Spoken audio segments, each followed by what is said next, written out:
Salut Joe, donc présente-toi en quelques mots s'il te plaît. Donc moi je suis étudiante en thèse, fin de thèse, en chimie ou biochimie et je viens d'Angleterre. Je travaille à Paris depuis 3 ans et je me suis intéressée à la vulgarisation scientifique depuis que j'ai eu du mal à sortir du labo et trouver d'autres gens qui étaient passionnés par la science. Et je suis au CRI ici, le Centre de recherche interdisciplinaire. Et on donne un petit inventaire de exposition des outils pédagogiques pour étudier les impuretés dans l'eau. Donc, je suis chimiste de formation, donc tout ce qui est moléculaire, invisible à l'œil, mais qu'on peut en fait comprendre des tests secondaires, mais qui prennent un peu de temps, qui prennent le temps de regarder les instructions par exemple. Ça m'a toujours passionnée. Oui, c'est moi. D'accord, et du coup comment tu fais avec ton stand pour savoir si l'eau est pure ou impure, quels constituants tu doses, comment tu t'y prends? Ok, donc on a une gamme de 8 ou 10 impuretés qu'on regarde. Donc c'est pédagogique, c'est aussi les pollutants qui ont le plus d'intérêt pour les particuliers. Donc c'est les kits qui sont vendus pour les particuliers, pour leur aquarium par exemple. Mais nous on essaie de montrer que n'importe quel professeur ou quelle famille qui s'intéresse à la science peuvent acheter ça et qui peuvent tester n'importe quel échantillon d'eau. Et c'est des tests qui s'achètent sur Amazon, sur Internet très facilement.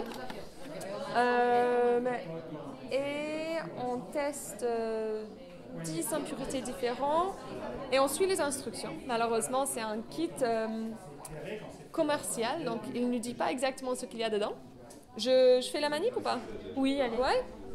montre-nous. Donc on a fait le faire, bon, on vient de le faire en fait.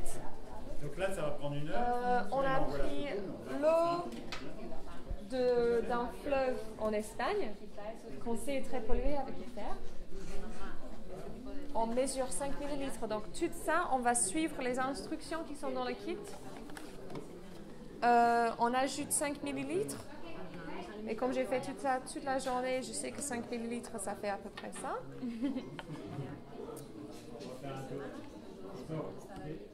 Et tout ce qui est marqué sur la bouteille, donc il y en a certains qui ont plusieurs réactifs. Donc on ajoute le réactif 1, 2, 3. Et c'est marqué sur le côté combien de gouttes.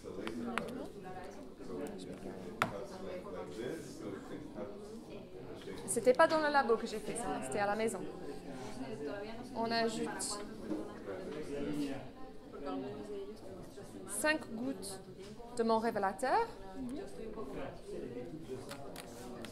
Et on secoue. Et on voit qu'il y a beaucoup de fer. Et on a une échelle qui nous montre la quantité de fer dedans. Et ça va être pareil pour chaque expérience. Et les réactions sont instantanées ou Oui. il faut attendre un petit peu? Pour tout ce genre de... Donc les réactions qui se passent, c'est des réactions...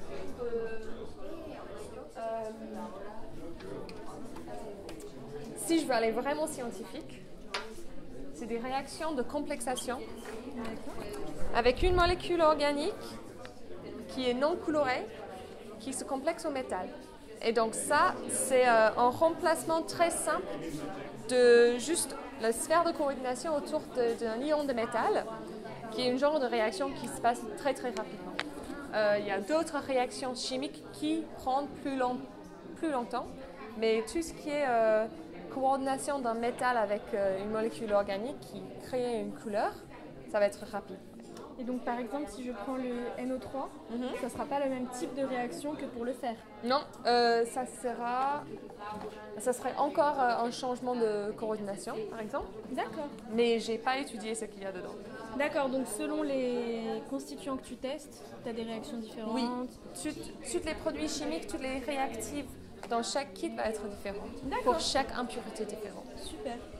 Et du coup, ce genre d'expérience, même les plus petits peuvent le faire, à partir d'un certain âge? Oui, on a vu avec l'enfant juste avant, qui a dû avoir 5 ou 6 ans, que c'était intéressant de voir une couleur ça paraître, mais Après, je pense que notre organisation, le Water Watchers, ça existe depuis quelques ans seulement. On essaie de donner ça en tant qu'outil pédagogique pour les profs au collège, par exemple, donc de 10 ans à 14 ans. Et on peut aller un peu plus poussé dans le cours qu'il propose. Il y a tout ce qui est considération de qualité d'eau. Donc, pourquoi on utilise l'eau? C'est pas juste l'eau qu'on boit. Il faut qu'on utilise l'eau pour l'agriculture, les lavages des produits, tout type de produits. Et le lavage des voitures ou des trains, par exemple. Toute cette eau est rejetée, souvent récupérée, sans autre purification. Et on la réutilise. Donc là, on parle des essais qu'on peut faire. On peut parler de la turbidité d'eau et on a des spectrophotomètres ou des spectromètres pour regarder la turbidité d'eau. Et après, on a dans notre étalier les filtrations qu'on peut faire avec des produits de filtration différents. D'accord, ok. Bah, merci beaucoup pour ta présentation. Merci.